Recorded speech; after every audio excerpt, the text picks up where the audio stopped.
Here on the ACC Digital Network, brought to you by Ruby Tuesday, the ACC football kickoff, Greensboro, North Carolina. Tom Werme, Riley Skinner, and the head coach of the Clemson Tigers, Dabo Swinney. And Dabo, the news, you are picked to win your division. How you feel about that? I don't feel any different about that than I did when we were picked second or fifth or sixth or whatever. It's really totally irrelevant. I mean, it's fun. I guess they got to pick somebody, but, it's all about how we practice and prepare, and that's really what our focus is. I mean, just like I tell the guys, don't listen when people were saying we were only going to win 6 games or when we're not picked to win the league.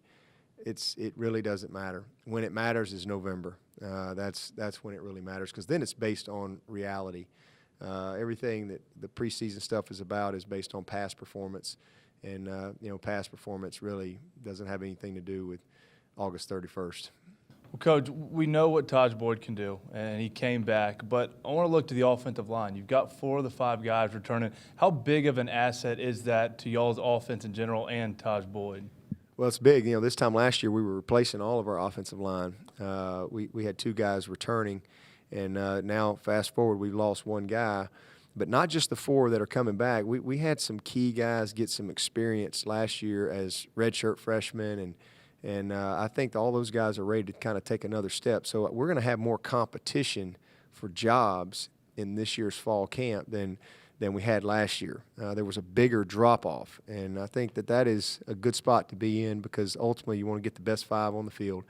And we all know, and as well, it all starts up front. So I'm excited about the guys back and the experience that they got and the competition that we're going to have. I think it'll be similar to what we had in the defensive line last year. And speaking of competition, have you guys found somebody that has stepped up in the spring and solidified that number 2 spot to complement Sammy Watkins on the outside?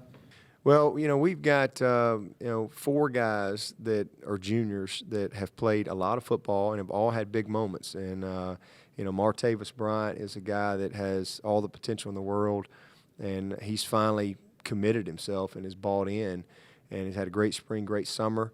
Sharon Peak is an incredibly gifted wideout. Same thing. He's had great opportunities. Nobody's more excited that Nuke Hopkins is with the Texans than Sharon Peak. And then Adam Humphries. Adam Humphries is a guy nobody ever talks about, but he had a huge year for us last year, and so those 4 guys will be kind of the bread and butter for us in the passing game. We've got some other guys that'll fill in and mix in behind them, but those 4 guys could play any of the positions, and they'll definitely be competing for the majority of the balls.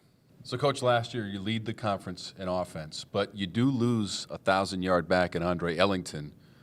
Tell us how that's going to shape up for you. Yeah, it's a work in progress there. I think that's one of the question marks that people on the outside looking in say, hey, well, man, Andre Ellington, he played 10 years at Clemson. Who takes his spot? But, I really like the personnel that we have at the position. I think Rod McDowell is ready to take that next step and be the guy. He's been patient. He's persevered. He's had to fight through Spiller and Ellington and Jamie Harper, all those guys. And, last year was a huge – if you really look at our season last year and you break it down, Rod McDowell was as critical a piece to the puzzle as anybody. He had some huge moments in big games, including our bowl game. I thought he was the best back in the bowl game. Had some big plays to keep us in the game. So he's very confident, and I expect him to have a great year, but he can't do it by himself. I mean, we're going to snap the ball 80 to 100 times a game, and DJ Howard will be a junior, was hurt most of last year, but had a good freshman year for us. I'm excited about him. Zach Brooks was the player of the year in the state of Arkansas, played as a true freshman last year, limited role. He's ready to kind of emerge. So, I think that we've got a good stable of guys, but it's kind of a new start for us at that position. And lastly, you talked about things all start up front. On the other side of the football, y'all have got 3 of your 4 guys on the front line that are returning. Do you see that defensive line kind of being the heart and soul of your defense this year? Well, I'll be honest with you. I hope when the season is over, I hope our front 7 is the heart and soul of our team. I really do. And that was the area of growth, or the area we grew the most in last year, was up front. We don't have any seniors on the roster.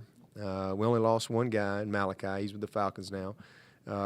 All those guys have been battle tested. We've got a tremendous combination of depth and talent and experience in our defensive line and our linebacking core. So, I'll be very disappointed if we're not greatly improved with the experience that we got from last year. And if you really look at us, we got better the last 4 or 5 games of the year, and then those guys played great in the bowl game. So, we need to pick up where we left off. It's year 2 with Coach Venables. He's much more comfortable. Our players are much more comfortable.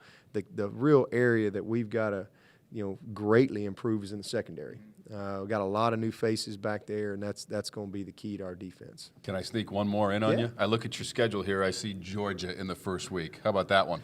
Yeah, it's a huge game. People have been talking to me about Georgia since I got the job December of 2008. I mean, people were like, "Hey, we played Georgia in 13." I'm like, "Man, I just hope I'm alive in 13." I was still trying to deal with Riley Skinner back in 2008. But here we are. It's Clemson, Georgia, and not only is it Clemson, Georgia, it's like Clemson, Georgia from the 80s. Both teams finished in the top 10 last year. Both teams have incredibly high aspirations and goals for the season. It's in the Valley. It's 8 o'clock. Hopefully it's, game day and all that kind of stuff. So it's exciting to be a part of it. I mean, it's a challenge because you got to, you got to be clicking on all cylinders right out of the gate. You don't get any preseason games, so got to play at a high level early, and the margin for error is small. But it's what makes college football great, and looking forward to be a part of it. Yeah, we're all looking forward to it, Coach. And thanks so much for your time. Best of luck to the Tigers. Thank you. And thank you for watching the ACC Digital Network, brought to you by Ruby Tuesday.